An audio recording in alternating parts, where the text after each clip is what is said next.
సంవత్సరాల కూటమి పనితీరు మీద మీ అభిప్రాయం అంటే ఏం చెప్తారు? భోజనం 5 రూపాయల భోజనం మంచిగా ఉందండి. చాలామంది లేని వాళ్ళకి చాలా ఏంది ఇబ్బంది లేకుండా బయట హోటల్ తినాలంటే 170 రూపాయలు అవుతుంది. చాలా అన్న క్యాంటీన్ కూటమి ప్రభుత్వం చాలా బాగుందండి. ఇది పక్కన పెడితే ఈ 2 ఏళ్లలో ప్రజలకు చెప్పిన పథకాలు చెప్పినట్లుగా అమలు జరుగుతున్నాయా? మంచిగా జరుగుతున్నాయి.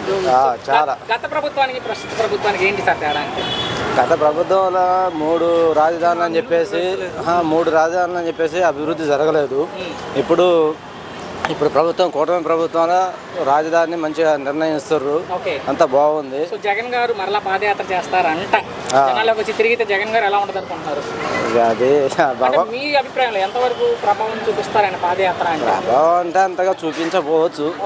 అప్పట్లాగా ఉండదని అనుకుంటున్నాం. మరి ఈ వయసులో కూడా 70 వయసులో కూడా ముఖ్యమంత్రి గారి పనితీరు మీకు ఎలా అనిపించింది? చాలా చాలా బాగుంది. వచ్చే ఎన్నికలు ఎవరు ముఖ్యమంత్రి అవ్వాలని మీరు కోరుకుంటున్నారు? చంద్రబాబు నాయుడు గారు. రోజు బాగు చేస్తున్నారు. చంద్రబాబు గారు ప్రతినిధులు మంత్రులు గారిని మాట్లాడుతున్నారు. గుడివాడ మా స్వగ్రామం గుడివాడ బాగా చేస్తున్నారు. ఆయన అభివృద్ధిలో ఇంకా పైకి వస్తారు. మళ్ళీ ఎలక్షన్ లో కూడా ఆయన వస్తారు. ఎందుకు మరలా ఆయనే వస్తారని చెప్తున్నారు మీరు? చక్కగా మంచి పనులు చేస్తున్నారు. పేదవారికి చాలా చేస్తున్నారు. నాకు తెలిసినంత వరకు తెలియజేస్తున్నాను. సో మరి ఏమేం చేయట్లేదు చంద్రబాబు నాయుడు గారు? ఈసారి ఓటు అని ఆయుధంతో నరుకుతామని మీ గుడివాడ మాజీ ఎమ్మెల్యే కొడాల నాని గారు ఇటీవల మాట్లాడడం జరిగింది. ఆయన అట్లా మాట్లాడినా అండి. ఎలగంట రాము గారు, ఆయనకు నమస్కారాలు. మా దేవస్థానానికి వస్తూనే ఉంటారు.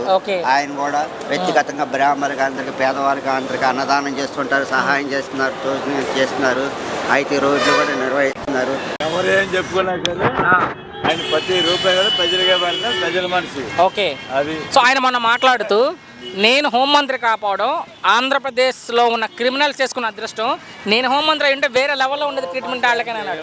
మొత్తం అందరినీ కూడా కాల్చి పారేసి బాగుంటుంది. రాష్ట్రం ఎక్కువైపోయి చాలా ఇంటిగా తయారయ్యింది.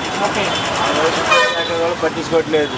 ఎక్కడ పడితే అభివృద్ధి, ఎక్కడ పడితే మట్టి, ఎక్కడ పడితే సో అయితే మన పవన్ కళ్యాణ్ అయితే మాత్రం రాష్ట్రం ఇంకా ఇంకో విధంగా ఉండేదని నేను కోరుకుంటున్నాను. సో అయితే ఈ వ్యాఖ్యలకి మాజీ మంత్రి పేర్ని నాని గారు మాట్లాడుతూ పవన్ ఆయనకి ఇచ్చిన శాఖలను ఏం వదిలించట్లేదు, ఏం పట్టించుకోవట్లేదు, వేరే శాఖలో వేలు పెడతా ఉంటాడు ఆయన అంటున్నారు. ఆయన వేరే శాఖలు అంటే ఆయన చేసేది ఇంకా అభివృద్ధి ఇంకా బాగా చేస్తున్నాడు.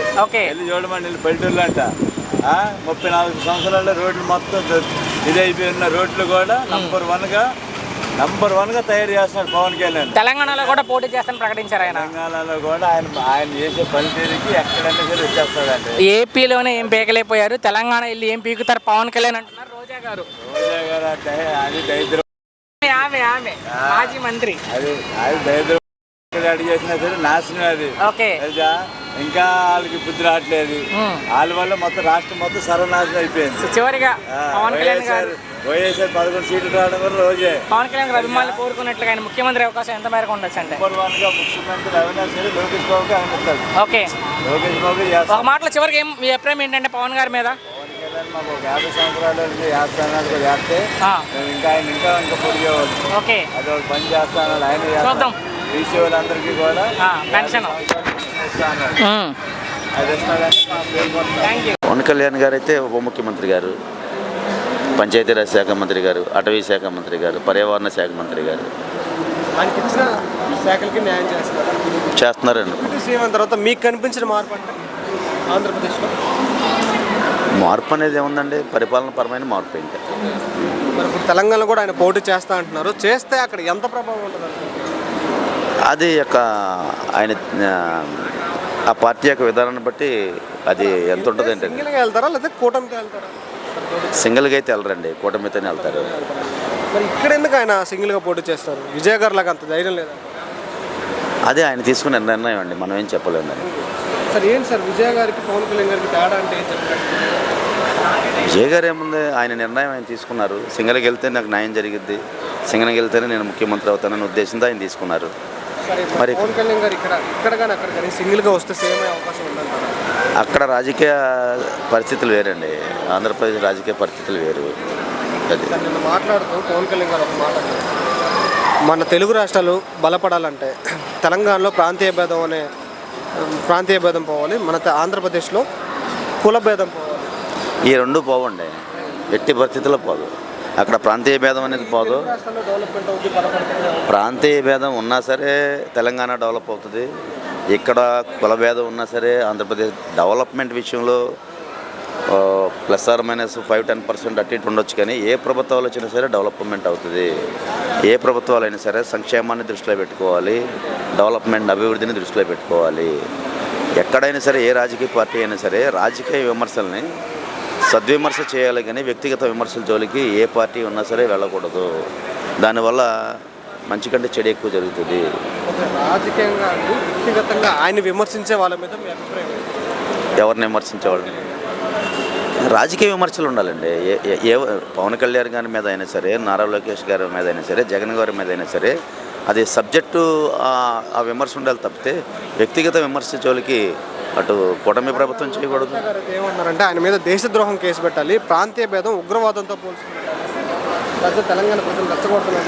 ఏముందండి, కవిత గారు వాళ్ళ పార్టీని ఇంకా బలపరచుకోవడానికి ఆమె ఎన్నైనా మాట్లాడుతుంది. అది కరెక్ట్ కాదు. పవన్ కళ్యాణ్ గారు నెంబర్ 1 అండి. పర్లేదు, బాగానే ఉంది. సో గతంతో పోల్చుకుంటే అంటే గత ప్రభుత్వానికి కూటమి ప్రభుత్వానికి ఏంటి తేడా? గత ప్రభుత్వంలో ఎక్కువగా మామూలుగా పథకాల మీద ఎక్కువ ఇన్వెస్ట్మెంట్ చేశారు. ఇప్పుడు డెవలప్మెంట్ మీద ఎక్కువగా. ఎలాంటి డెవలప్మెంట్ జరుగుతుందన్న ఈ 2 ఏళ్లలో మీరు చూసిన డెవలప్మెంట్ ఈ ప్రభుత్వం వచ్చాక? ఇప్పుడు రెవెన్యూ పరంగా కొంచెం ఇంప్రూవ్మెంట్ కనబడింది. గవర్నమెంట్ కొంచెం ఇల్లీగల్గా ల్యాండ్లు మారిపోవటం ఇవన్నీ. సో రోడ్ల పరంగా చూసుకుంటే రోడ్లు ఎలా ఉన్నాయి ఇప్పుడు కొంచెం రోడ్లు ఎక్కువ ఫోకస్ పెట్టారు. సో అమరావతి ఈసారైనా పూర్తి అవకాశం ఎంతవరకు ఉండొచ్చు రాజధాని? అంటే ఇప్పుడే పూర్తి అవ్వదండి. అసలు రాజధాని మీద మీ అభిప్రాయం ఏంటి? అమరావతి మీద రాజధాని అనేది మన 10 సంవత్సరాలు 20 సంవత్సరాలు కనీసం 30 సంవత్సరాలు పెట్టిందండి డెవలప్మెంట్ అవ్వాలని. మరి జగన్ గారు చెప్పిన మావిగన్ మరి విన్నారో లేదో మీరు? మావిగన్ మీద మీ అభిప్రాయం ఏంటారంటే? పేరు చూపించడం తప్పలేదు కండి. అంటే పేరు కాదు, మచిలీపట్నం, విజయవాడ, గుంటూరు ఈ 3 కలిపి రాజధాని పెడితే బాగుంటుందని ఆయన చెప్తున్నారు. సో అమరావతి బెటర్ అంటారా? ఈయన చెప్పిన ఈ మావిగన్ బెటర్ మీ ఉద్దేశంలో? 3 బెటరేనండి, ఇది కూడా బెటరే మన అభిప్రాయం అయితే. జగన్ గారు మళ్ళీ పాదయాత్ర చేస్తారంట. వాళ్ళు జగన్ గారు పాదయాత్ర చేస్తే చేయొచ్చండి. ఎందుకంటే ఇప్పుడు ఏదైనా ఒకే గవర్నమెంట్ ఫామ్ అయినప్పుడు ఏంటంటే వాళ్ళు తలకెక్కుతుంది పొగరంట, ధీమాలు పెరుగుతాయి. నా ప్రశ్న ఏంటంటే మరోసారి ముఖ్యమంత్రి అవకాశం ఎంతవరకు ఉండొచ్చు జగన్మోహన్ రెడ్డి గారు? ఈసారి ఎక్కువగా ఉంటుందండి. 3 పార్టీలు వస్తున్నా కూడా అవతల కొంచెం జనసేన, బీజేపీ. లాస్ట్ ఇయరే గట్టిగా పోటీ ఇచ్చారు కదండి. ఇప్పుడు కూడా ఎందుకంటే వ్యతిరేకత ఓట్లు కూడా కంపల్సరీగా ప్లస్ అయ్యే అవకాశం. మొత్తంగా ఒక మాటలో ఈ కూటమి ప్రభుత్వం మీద మీ అభిప్రాయం అంటే ఏం చెప్తారు? ఇంకా ఈ అభిప్రాయం నాదేం లేదండి. అంటే నచ్చిందా, నచ్చలేదా, యావరేజా, పర్లేదు, ఎలా అనిపించింది? పర్లేదు. ఫ్రీ బస్ ఎందుకు పెట్టారని అసలు నాకు అర్థం కాదు. ఫ్రీ బస్ పెట్టిన వల్ల ముసలాళ్ళకి ఇబ్బంది అయిపోతుంది. అన్న క్యాంటీన్ ఏంటి లేని వాళ్ళు తినాలి, కానీ డబ్బు ఉండేవాడు తిని డబ్బు లేనివాడు తింటుంటే ఎలా ఉంటుంది? వైటిని బట్టి షర్ట్లు వేసుకుని వచ్చి, వైటిని బట్టి బట్టలు వేసుకుని వచ్చి తిరుగుతుంటే మేము రోడ్డు మీద బేవర్స్ నుంచి కూడా మేము డబ్బాలు ఏరుకుంటాము, ఇస్త్రీ చేస్తాము. మంచి రజకులు మేము.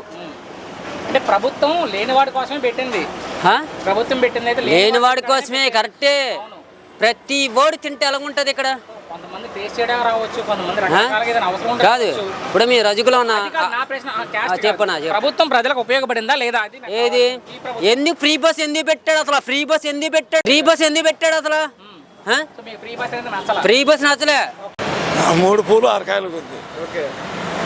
జీరో. ఒక డెవలప్ రోడ్లే డెవలప్ స్కీమ్లే. రైతు భరోసా 3 సార్లు వేయాల్సింది, ఇప్పుడు ఎన్నిసార్లు వేసిండు? 2. 1 0. 2 ఇది 3వది. 3వది అయితే ఫస్ట్ది పోయింది కదా, ఫస్ట్ దగ్గర పోయింది. 2వది 3వది ఇది. ఏంటి బాబాయ్ గత ప్రభుత్వానికి 1974లో నేను చదువుకున్నది, ఇప్పుడు కాదు. నేను టీచర్ని కావాల్సిన ఎడ్యుకేషన్, నాకు ఎడ్యుకేషన్ కూడా తెలుసు. నాకు ఇద్దరు ఒకటే. అంటే గత ప్రభుత్వాలు రైతు భరోసా 13,500 ఇస్తే మీకు అతిథికి 20,000 ఇస్తున్నామని చంద్రబాబు చెప్తున్నారు. సరిపోయిందా? 20,000 శూన్యం చేస్తలే, 13,500 ఇంకేంది ఆయన ఇచ్చింది. 20,000 ఈయన ఇస్తుండా, ఆయన 13,500 ఇస్తుండా. 1 ఎకర కొట్టా, ఇంకా లెక్క సరిపోయిందిగా. జగన్ హయాంలో రైతులకి మొత్తం అన్యాయం జరిగింది తప్ప ఏమీ జరగలేదు. మా ప్రభుత్వం వచ్చాక అంతే న్యాయం చేస్తున్నాం అన్నారు చంద్రబాబు గారు. ఏం చేసిండే న్యాయము? ఏది స్కూల్ పిల్లలకి ఏది అమ్మ ఒడేది, అయ్య ఒడేది, ఆ ఒడేది, ఈ ఒడేది, ఏది ఇతర స్టేట్ అవుట్ ఆఫ్ స్టేట్లో పిల్లలకు డబ్బులు వేసిండు. ఆంధ్రప్రదేశ్లో పిల్లలు ఇవాళ ఏడుతుర్రు.